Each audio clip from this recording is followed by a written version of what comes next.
C'est le temps pour nous de mettre une pause, de suspendre la partie interview de cette émission pour laisser place au débat avec Aïssi Kofana que nous avons invité ici, qui est kémite plus retourné vers l'ancestralité africaine qui puiserait ses sources elle-même dans l'Égypte antique.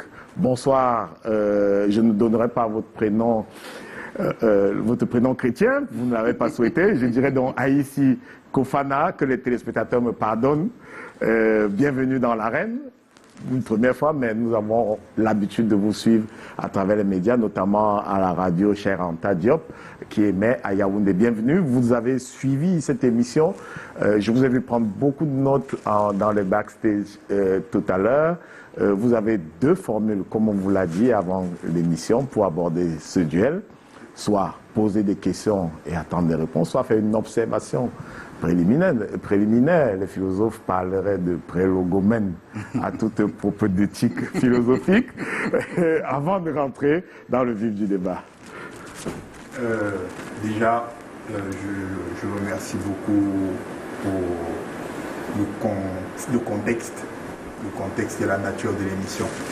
8 jours avant Noël. Oui, j'étais en train de causer dehors, je disais, c'est important que sur nos plateaux, nous puissions donner la parole à une seule personne, de manière à lui donner le temps d'exprimer ce qu'il ressent, d'exprimer ce qu'il pense et de permettre aux téléspectateurs de pouvoir entrer avec une synthèse, c'est-à-dire ce monsieur, voilà ce qu'il pense par rapport à Y. Contrairement aux habitudes que nous avons développées, de mettre 5 personnes sur le plateau. Non, les formats sont différents et chaque format a son public. Il y a un public qui aime bien ce plateau à 5 pour un débat. Et moi, je trouve que de manière générale, il y a plus... C'est vos préférences. Voilà. C'est pour ça que je disais, j'apprécie beaucoup voilà. le format de par rapport à la réaction, il y a des questions que je veux poser. Et il y a des remarques que je veux faire. Je vais faire les deux.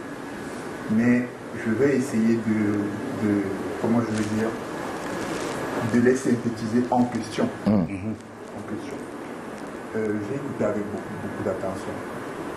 Beaucoup d'attention. Et il y a des éléments. Allez-y. Il y a des éléments qui m'ont particulièrement touché en tant qu'Africain.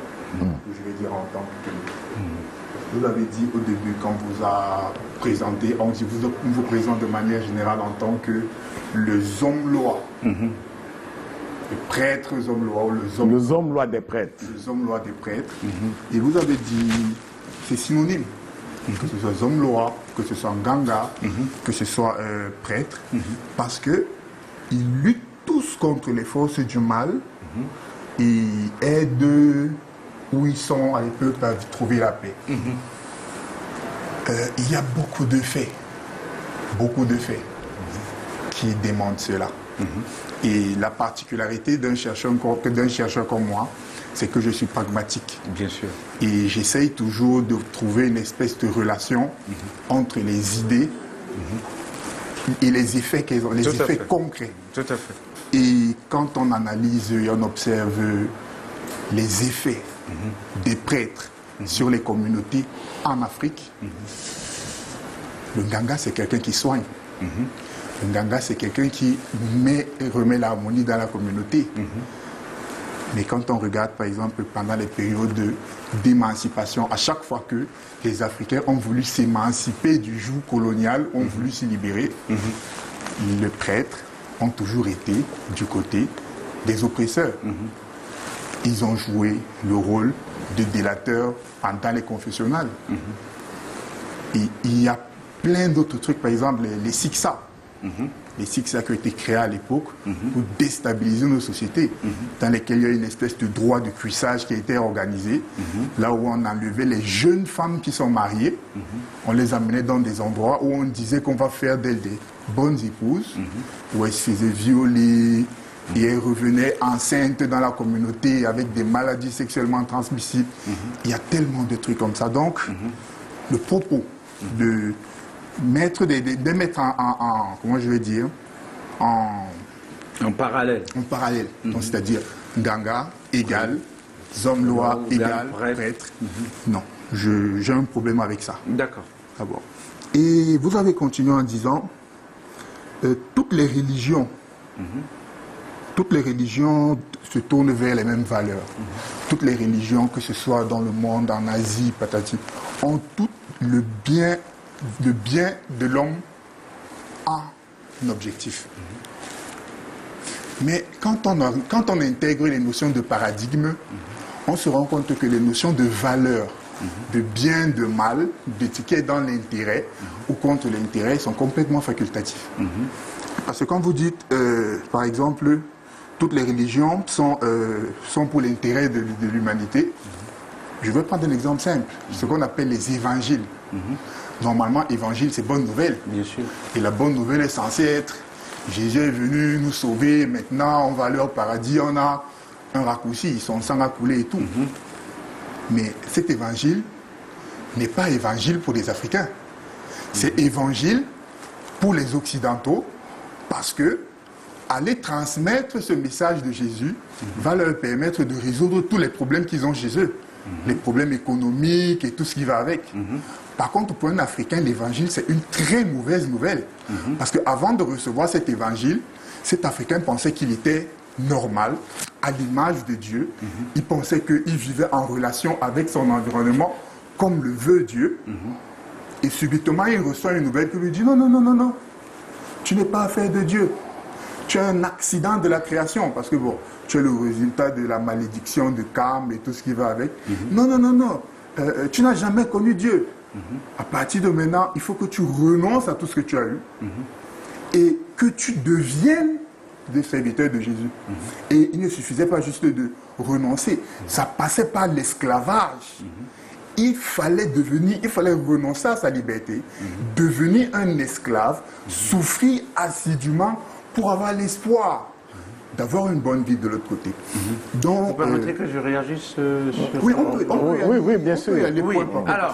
Oui, certainement, on peut faire le procès du christianisme. Et justement, on aurait beaucoup de choses.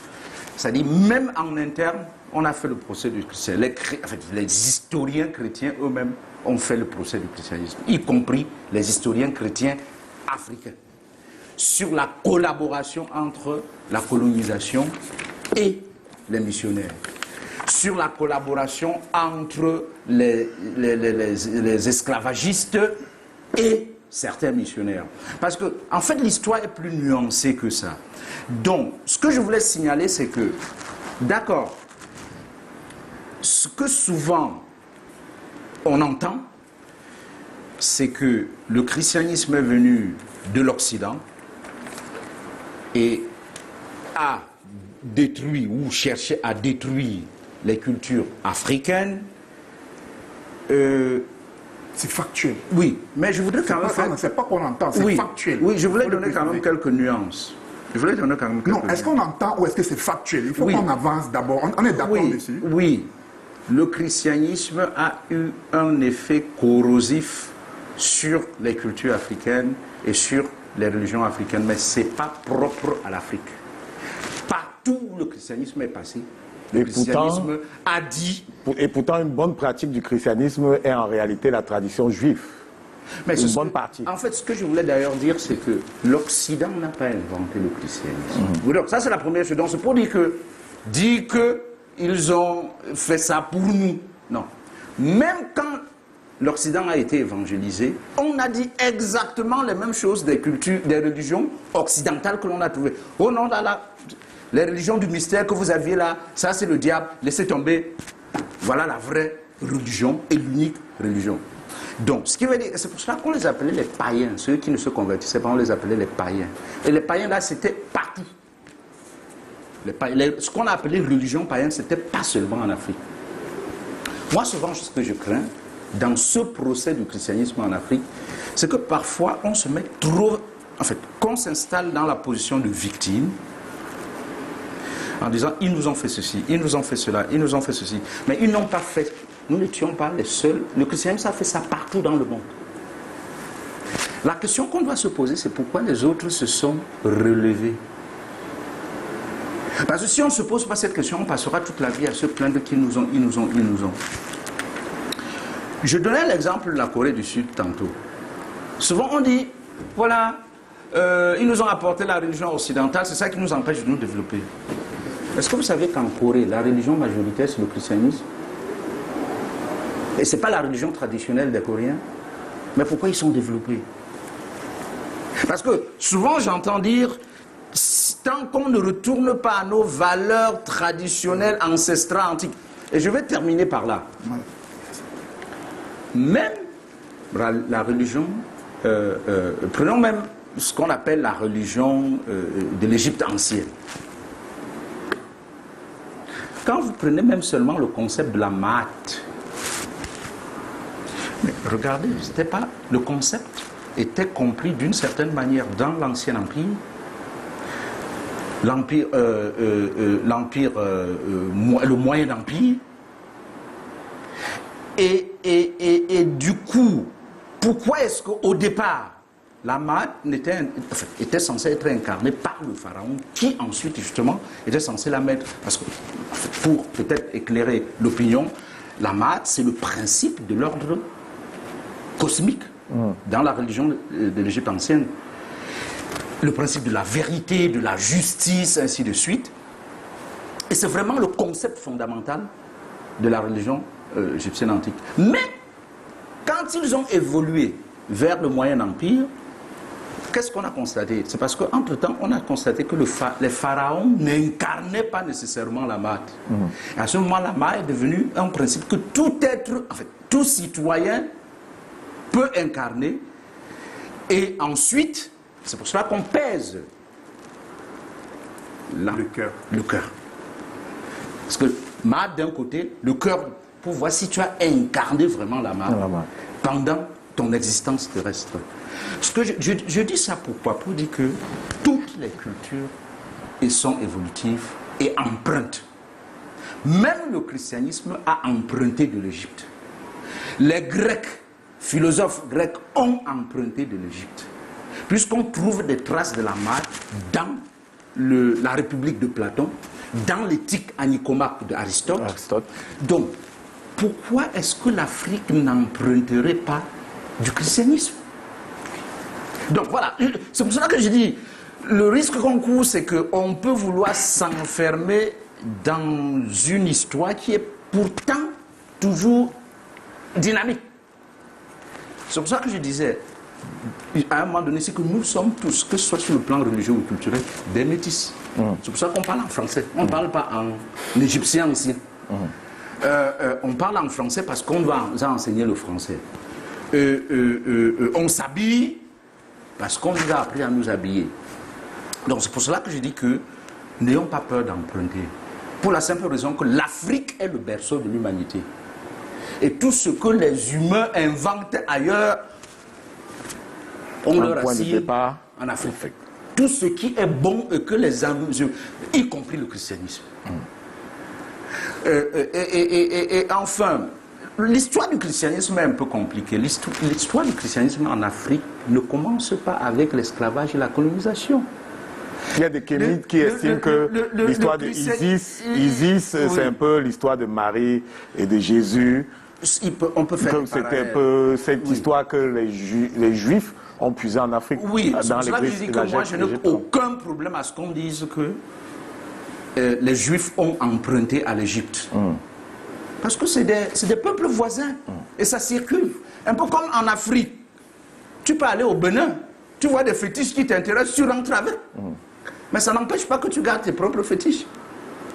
Donc en fait, c'est pour dire que moi, en tant qu'être humain, bien qu'enraciné dans une communauté, je n'ai aucun complexe à emprunter ailleurs, tant que ça rejoint mes valeurs. Donc, et même tout le temps que les Juifs ont passé en Égypte, voilà, avant d'être ramenés par Moïse, on peut imaginer qu'ils ont pris quelque chose dans la cour du pharaon. Justement, je disais, ma particularité, c'est que je suis pragmatique. Oui. Et j'aime m'appuyer sur les faits. Oui. Vous avez commencé tout à l'heure, je vais réagir à votre réaction. D'accord. Avant de continuer. Vous avez dit tout à l'heure les chrétiens ont fait le procès du christianisme. Oui. Ça n'a aucune importance. Pourquoi? Personne ne se juge lui-même.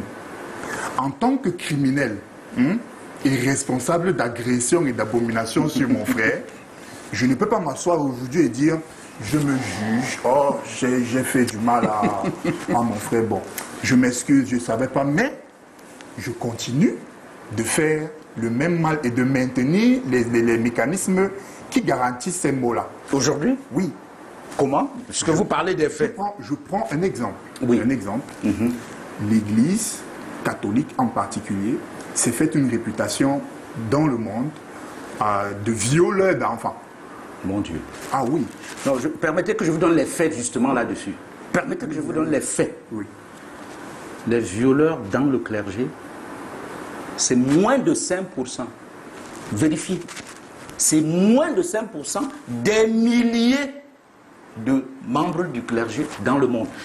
Vous ne pouvez pas réduire la misère du viol des enfants parce qu'on en a violé 10 non, et non, vous dites non, c'est pas grave parce que... Non, on dira que c'est quand même, vous avez voulu parler des quand même faits. 5%. C'est 5%. Oui. Non, mais je parle de 5%. Donc vous pouvez pas Vous dire dites c'est seulement 5%. c'est ça. Lui, il dit C'est c'est grave. quand même 5%. Ça ne justifie Non, rien. regardez, Voilà. le problème, ce n'est pas les 5% ou quoi que ce soit. Le problème, c'est la réaction.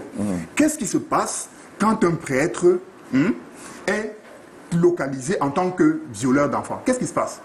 Est-ce que son Est-ce qu'il est institution, excommunié? est-ce que son institution l'excommunie pour donner le message et dissuader les Oui. autres prêtres? Oui. Ou est-ce qu'il trouve un moyen Oui. de le faire, de l'exfiltrer, de l'amener dans un endroit où il est de l'autre côté? Oui. Est-ce qu'il trouve un moyen de faire des mea culpa officiels ou est-ce qu'il trouve un moyen de régler les problèmes des dédommagements à côté avec les familles? Monsieur Aïssi, Oui. je suis d'accord avec vous. Quand j'ai dit c'est moins de 5%, c'est parce que vous avez parlé des faits. Oui. Je voulais d'abord qu'on rétablisse les faits. Ce n'était pas pour dire que ça justifie quoi que ce soit. Bien que c'est moins grave, parce que c'est grave. Non, c'est très grave. Ok. Même si c'était un seul. On est d'accord. Mais je voulais simplement ajouter que ce qu'on ne dit pas souvent, et c'est là où je ne suis pas d'accord avec les médias, c'est que les lieux où les viols d'enfants sont les plus nombreux, c'est dans les familles. Les statistiques sont là. Mais c'est moins médiatisé. Vérifiez les statistiques. Attendez, je vous en prie. Excusez-moi, je vais rebondir dessus. Oui. Vous avez une... Et ce n'est pas la vôtre, hein, c'est pas la vôtre particulièrement, Oui. mais à cette époque, il y a une façon de réagir à des faits. Oui.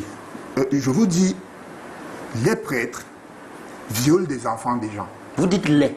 Oui, oui, oui. Vous n'avez pas dit J'ai dit, bon, les prêtres, Ouais, c'est Des ça que je vous dis. Il faut dire des. des prêtres, Voilà. des prêtres Oui. violent des enfants des gens.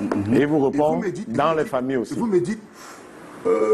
Non, je n'ai pas fait ça. Non, non, Parce que la mimique est importante. En fait, ce que je veux dire, c'est que quand je dis c'est pour dire que c'est pas évident. Oui, déjà. oui, oui. C'est pas évident. Non, non, quand non. je dis les prêtres violent des enfants, vous me dites mais on viole plus d'enfants dans les familles. Mais on ne le dit pas, c'est ça le problème. C'est pas le problème. Le problème, Non, le problème, ce n'est pas qu'on ne le dise pas. Oui. Le problème, Oui. c'est que vous essayez de faire passer le viol d'enfants par des prêtres pour quelque chose de banal parce que c'est fait Non. par les familles. Non. Excusez-moi, et tout à l'heure, il y a Oui. eu un autre point. Il y a un autre point tout à l'heure, quand Oui. on parlait de christianisme. Oui. Quand je parle du mal que le christianisme a fait à l'Afrique, Oui. vous dites, ce n'est pas qu'en Afrique que le christianisme a fait du mal. Le christianisme a fait du mal partout dans le monde. Oui. Comme si le fait que le christianisme ait fait du mal dans tout le monde Oui. devrait me rassurer ou bien me permettre de normaliser en tant qu'Africain le fait d'avoir subi, Oui. vous voyez, toutes ces injustices-là. Oui. C'est un peu comme quelqu'un qui dit, c'est une image, hein. Vous êtes chez vous. Vous avez un voisin qui est peut-être à quelques distances, vous n'êtes pas vous ne le côtoyez pas depuis. Subitement, il arrive chez vous, pendant que vous n'êtes pas là. Il frappe tout le monde, il viole vos enfants, il en kidnappe quelques-uns, il les amène chez lui. Quand vous rentrez chez vous, votre réaction en tant que chef de famille, vous êtes en colère, vous êtes énervé, vous avez besoin de restaurer la justice, de rentrer, récupérer vos enfants qui ont été kidnappés. Imaginez qu'au moment où vous êtes dans cette fréquence-là, vous êtes en train de vous lever, quelqu'un vous dit Non, non, non, non, non, ne vous inquiétez pas, c'est pas grave. Il viole ses enfants chez lui. Rien à foutre qu'il viole ses enfants. C'est pas parce qu'il viole ses enfants qu'il va venir violer les miens. Oui. Je disais, vous avez cette façon Oui. de normaliser, de dire, ouais, vous dites non, non, non, on a fait du mal à l'Afrique. C'est pas grave. Non, ce que je veux dire, parce qu'on a fait du mal ailleurs, à tout le monde. Oui, ce que je veux dire. On n'oserait pas le dire aux Juifs. Hein. Justement. On n'oserait pas dire On aux viole Juifs, les enfants. oh, mais c'est pas grave. On a fait du mal en Asie du Sud-Est. Oui, mais C'est écoutez, très pervers. non, vous avez dit que vous voulez les faits. Non? Oui. C'est ce que je vous ai donné. Mais vous dites, quand je vous donne les faits, vous dites que je justifie. Je dis les faits, Oui. Oui. Oui. Les faits que vous présentez Oui. sont des espèces de Non, du légitimisation. tout. C'est parce que vous avez dit que vous parlez toujours à partir de... Je voulais simplement que vous ayez les faits. Maintenant, si vous voulez maintenant qu'on revienne sur... Non, le fait que j'ai énoncé, ce n'est pas que le christianisme n'a pas fait de mal ailleurs. Oui. Le fait que j'ai énoncé, c'est que le christianisme a fait du mal en Afrique. Bien sûr. Et vous voulez faire une distraction, vous voulez faire une digression en disant non, le fait est qu'ils ont fait du mal ailleurs. C'est pas ma question. Franchement, en tant qu'Africain, Oui. je n'en ai rien à foutre Oui. du mal ou du bien que le christianisme fait ailleurs. Oui. Je suis une victime Oui. et je me revendique et je me bats pour libérer mes chaînes. C'est ça. C'est de ça dont il est question. Et donc, votre rêve pour vous libérer des chaînes, c'est quoi? C'est de chasser les chrétiens de l'Afrique? Ça aussi, c'est un autre biais que vous... Non, je pose la question. Je réponds. Voilà. Je vais répondre. Oui. Ça, c'est un biais que vous utilisez aussi de manière générale. C'est-à-dire, pendant qu'on est en train d'exposer les faits, Oui. pendant qu'on est en train de dévoiler ou de dénoncer, Oui. vous tapez une espèce de raccourci en disant, on fait comment alors? On se débarrasse des Mais chrétiens? c'est notre histoire. Bon, je vais répondre. Voilà. Je vais répondre. C'est notre histoire. Je vais répondre. Oui, oui. On ne résout pas un problème Oui. avec ceux qui les ont créés, qui ont un intérêt à ce que ça se passe et qui l'entretiennent. Oui. On ne soigne pas une maladie avec le poison qui nous a rendus malades. D'accord. C'est-à-dire piquer en plein vol, pour être factuel, enlever les philosophies à 2 balles de... Non, non, non.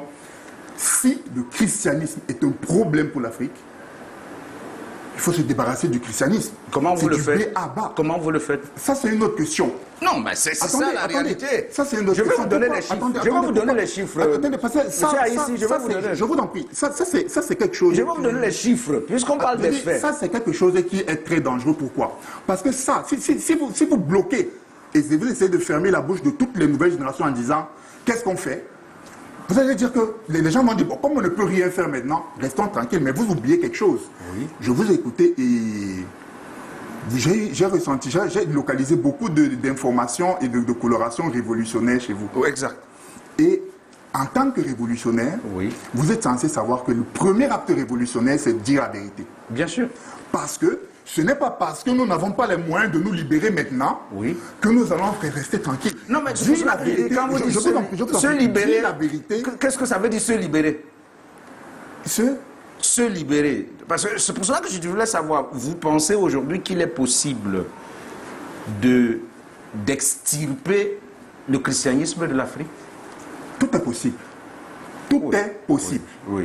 Tout est possible. Parce qu'à une époque, Oui. il n'y avait pas de blancs chrétiens. Oui. Aujourd'hui, il y en a. Oui. À une époque, il n'y avait aucun Africain chrétien. Oui. Aujourd'hui, il y en a. C'est ça. Tout est possible. Non, tout est possible. C'est pour cela que je disais que... En fait, c'est pour cela que je voulais quand même rappeler quelques chiffres. Hein. C'est-à-dire que dans le monde entier aujourd'hui, les statistiques disent qu'on a 2,2 milliards de chrétiens dans le monde entier. En Afrique, sur 1 milliard d'Africains, pratiquement, aujourd'hui, on a presque 600 et plus de ceux qui se déclarent chrétiens. C'est un fait, puisqu'on parle des faits. D'après vous, si le tableau était si noir, pourquoi plus de 60% d'Africains et plus d'un quart de l'humanité continuerait à courir vers Jésus? Je vous réponds simplement. D'accord. Je vous réponds simplement. Vous étiez en train de faire une observation. Oui. Un bilan de l'état du Cameroun. Oui. Et vous disiez qu'il est catastrophique. Oui. Et vous avez dit aussi que la majorité des Camerounais sont chrétiens. Oui. Quand vous me posez une question comme ça, je me sens amusé. Excusez-moi, je me sens vraiment amusé. Je vous vois venir. Quand vous me posez, bien sûr, parce que c'est évident. C'est comme arracher sa sucette. Donc vous dites que c'est des faux chrétiens, c'est ça? Ce n'est pas une question de faux chrétiens. C'est quoi alors? C'est une question, quand je dis soyons pragmatiques, oui. Regardons les effets. Et le pragmatisme, c'est aller au-delà des définitions. C'est-à-dire, s'il y a une personne A et une personne B qui disent je crois en Dieu, celui qui n'est pas pragmatique dit ok, il croit en Dieu. Mais le pragmatique va aller au-delà. Il va dire, bon, c'est quoi croire en Dieu pour A, c'est quoi croire en Dieu pour B. Oui. Et faire cet effort peut nous faire remarquer qu'ils peuvent dire croire en Dieu, mais les effets de leur foi n'ont aucun lien. Parce que le A peut penser que Dieu, c'est quelqu'un qui est au ciel, qui domine tout le monde, qui surveille les faits des gestes de chacun, qui contrôle la destinée, qui va punir, qui va condamner, dont il faut lui obéir. Ce qui fait que la conception qu'il a de Dieu va automatiquement modifier sa façon de se déployer dans le monde et d'interagir avec ses frères. D'accord. Par contre, celui de B, qui peut penser que Dieu, lui, s'il est incarné dans la nature et dans la création, il ne juge personne. Il a donné le libre arbitre aux gens. C'est la loi de la causalité. La loi, tu fais quelque chose, tu en as les conséquences. Lui, sa façon de vivre est complètement différente. Donc, ce que sa je façon comprends, d'interagir est complètement différente. Oui, oui. Ce que je comprends donc, c'est que si, en fait, dans votre logique, si tous les Africains deviennent des kémites aujourd'hui, l'Afrique va se développer, va décoller. C'est ça. Attendez, je réponds. Oui. Ce n'est pas une question de ma logique, c'est factuel. Écoutez, laissez-moi venir. Quand je dis que c'est factuel, l'Église aurait retardé le développement de l'Afrique. Quand je dis c'est factuel, qu'est-ce que je suis en train d'essayer de dire? Oui. Ce que je suis en train d'essayer de dire, c'est quoi? C'est que à l'époque, quand l'Afrique était encore l'Afrique, quand les Africains étaient encore autonomes, quand ils décidaient eux-mêmes de leur système éducatif, de leur système politique, de leur système religieux, spirituel, de leur système, quand ils décidaient eux-mêmes, l'Afrique était la première puissance au monde. Nous, notre réputation n'était pas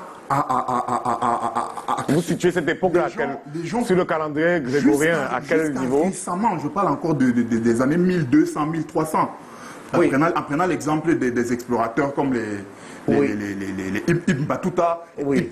J'ai pas envie d'aller très loin. Oui. Laissez-moi venir, c'est un point très important. Laissez-moi chuter. Non, je vous comprends. Je vous comprends. L'objectif, c'est pas que vous compreniez. Il faut aussi que les spectateurs comprennent. D'accord. C'est important. D'accord. Je disais tantôt, à l'époque où les Africains étaient encore propriétaires de leur propre destinée, nos empires étaient prospères.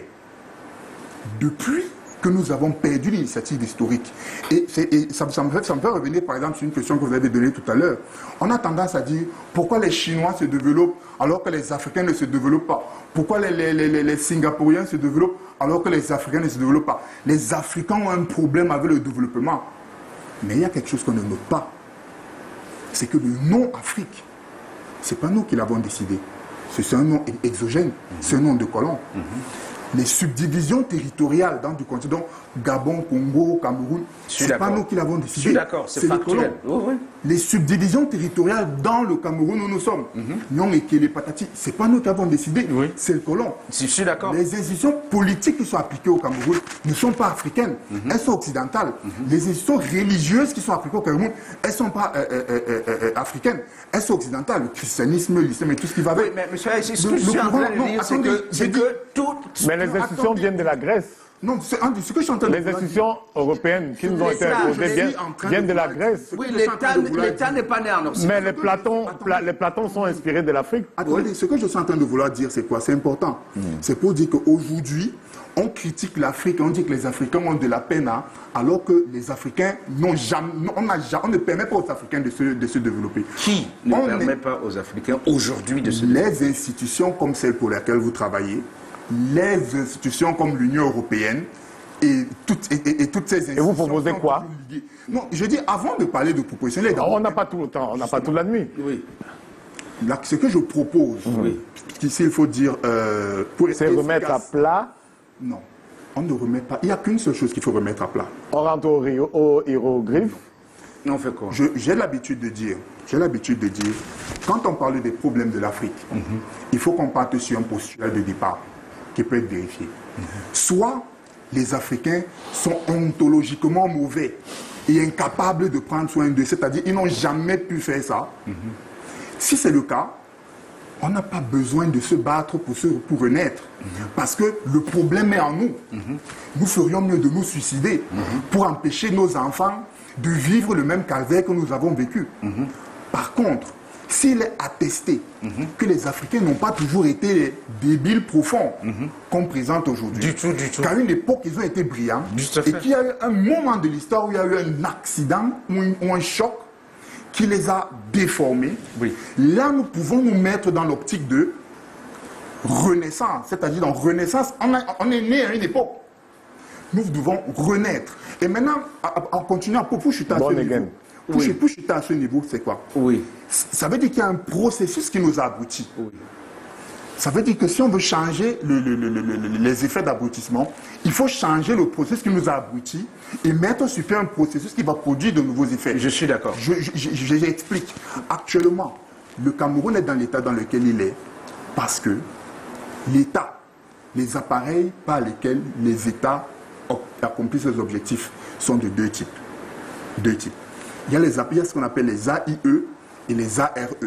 Les appareils idéologiques de l'État, qui sont l'une des ailes, qui sont l'école du ministère de l'Éducation nationale, les religions autorisées par l'État, le système médiatique. Ça, c'est le soft power de l'État. C'est comme ça que l'État arrive à faire coopérer la population à ses objectifs de manière douce. Je suis d'accord. Et ça se passe par... Et ça commence avec l'école, les églises. C'est là-bas qu'on met les programmes dans la tête des enfants. Et ces enfants-là, c'est eux qui deviennent grands demain. Donc aujourd'hui, si on se retrouve avec des adultes qui sont incapables de prendre conscience de certaines réalités, c'est parce qu'il y a un système de causes qui produit ces effets. Donc, s'il faut être factuel, s'il faut revenir au niveau du principe pour répondre à une question aussi complexe de qu'est-ce qu'il faut faire, je répondrai simplement changer les causes qui produisent les effets pervers. Nous mettre sur pied une éducation, qui nous met au centre de notre expérience et nous remettre dans des spiritualités qui nous mettent au centre de la spiritualité. En prenant l'exemple chinois, par exemple, par exemple. L'exemple japonais. Je suis tout à fait d'accord avec M. Haïssi sur 90% de ce qu'il a dit. Il faut réformer l'école. Il faut réformer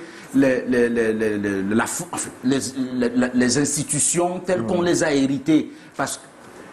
Mais moi, souvent, le seul bémol que j'ai, c'est de pointer du doigt le christianisme comme si le christianisme était à 99% responsable de la situation actuelle. C'est là où je ne suis pas d'accord avec. C'est-à-dire qu'on a été aliéné sur plusieurs registres. Et c'est tous ces registres-là qu'il faut revoir à la fin. La deuxième chose que je voulais ajouter, c'est que, bien évidemment, les empires naissent et meurent. Ce n'est pas seulement en Afrique, encore une fois, je regrette de dire ça encore. L'Empire romain est monté et est tombé. L'Empire ottoman. L'Empire ottoman est monté et est tombé. Pourquoi les empires africains ne pouvaient pas tomber? Et si les empires africains... Et pourquoi les empires naissent et meurent? Parce qu'à un moment donné, ils accumulent tellement de vulnérabilité, de zones de fragilité, qu'en face, les autres coalisent pour les détruire. Si notre spiritualité que vous vantez tant était si solide, les autres ne nous auraient pas vaincus. Pourquoi ils ont réussi? Parce que notre spiritualité n'est pas une spiritualité de puissance qui vise à aller s'imposer chez les autres. Oui. Notre spiritualité, et c'est ça que je disais, il faut parler de paradigme. L'Égypte n'était pas conquérante. Mais normalement, non, mais l'Égypte était aussi conquérante que les autres puissances. C'est pour ça que je pose la question. Justement, relisez l'histoire antique. Attendez, il faut contextualiser. Quand on dit que l'Égypte était puissante, faisait des guerres, c'est à partir de quand? À partir de quand? Parce qu'il faut reconnaître, quand on parle de Narmer, des campagnes de pacification dans le Nord, à partir de quand? C'est en réaction à des multiples agressions des peuples venus du désert. C'est en réaction à ça. C'est en réaction, non seulement, ils ont attaqué, on les a battus plusieurs fois. Oui. On les a intégré chez nous, Oui. on s'est dit, bon, peut-être ils ne connaissent pas l'histoire, peut-être ils ne connaissent pas, on va leur donner de la culture. Ça marche, ça n'a jamais marché. Oui. Mais C'est en réaction oui, à ce ça. que je suis en train de dire, c'est que quand quelqu'un réussit à mettre à genoux, ou à plat, ou à genoux tout au moins, ta civilisation, prends le temps de te demander, mais qu'est-ce qui lui a permis dans sa civilisation aujourd'hui de me mettre à genoux? Et tirer cet aspect qui lui a donné le dessus sur toi pour renforcer ton propre système. Mais c'est impossible parce qu'à partir d'un certain moment, quand les gens, quand les institutions, quand celui qui t'a vaincu a déjà modifié ton système de Ton transmission, logiciel. Oui. Et je vais revenir sur quelque chose que vous avez dit tout à Pour l'heure. sortir, Pour sortir. Vous disiez, en Afrique, pourquoi l'Afrique ne profite pas?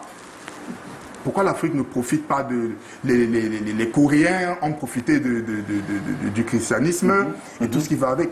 Mais vous savez qu'il n'y a pas eu le même christianisme pour les Noirs et pour les autres.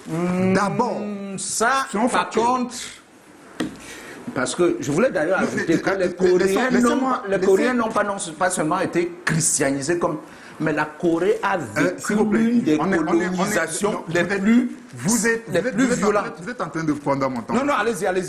J'étais en train de vouloir dire quelque chose. Je disais, vous dites que en Afrique, les Africains, pourquoi les Africains ne profitent pas du christianisme comme les autres? Je rappelle que le christianisme n'a pas été distillé dans les différentes colonies pour le même objectif. Tout comme les Occidentaux ne sont pas allés s'installer dans les colonies pour les mêmes objectifs. Il y avait des endroits où on allait parce qu'on voulait exploiter la terre, on avait besoin des esclaves sur place.